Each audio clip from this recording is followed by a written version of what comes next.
doit être la profession sûrement la plus réglementée en France, où toutes nos actions sont prévues, codifiées et doivent être respectées. En regard de ça, on n'a pas beaucoup d'avantages et pas beaucoup de reconnaissance et de la part du public et de la part de l'administration. Ce qui est tout à fait compréhensible du fait que nous répercutons sur eux les mauvais traitements que nous fait subir l'État. Je fais un lien très étroit entre cette garantie financière et le système du financement permis 1 € par jour. Je pense que ça relève plus du système de la niche fiscale qu'autre chose.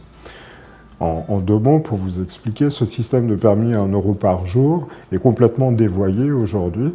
La cible de départ qui était permettre à des gens qui n'ont pas de revenus réguliers ou peu de revenus, des revenus très faibles, d'accéder à des formations de qualité dans nos établissements, cette cible est complètement oubliée aujourd'hui. Les seules personnes qui vont bénéficier du système permis 1 € par jour sont des gens qui très franchement, n'ont pas de problème financier.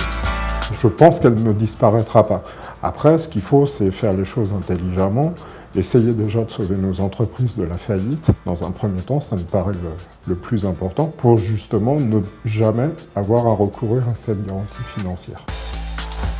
Depuis la mise en place de la nouvelle méthode d'attribution des places d'examen, on est de plus en plus en difficulté. Les conséquences qui avaient à l'époque été dénoncées par bon nombre de professionnels, dont l'UNIC, les conséquences, on les a aujourd'hui. Je refuse des clients, c'est-à-dire je refuse du travail, mais en parallèle de ça, je licencie du personnel.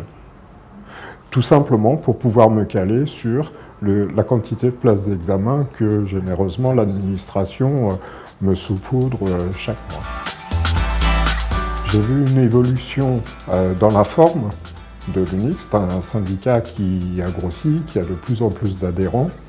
Je pense que c'est à la fois par rapport aux idées que nous défendons tous, et aussi par rapport au travail local qui est fait par les représentants du syndicat au niveau de chaque département. Ça, c'est l'évolution par rapport à la forme.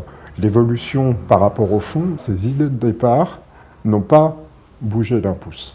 Et ça, c'est très très bien. C'est la seule organisation professionnelle qui n'a jamais fait la moindre concession et qui a toujours défendu bec et ongle ses adhérents.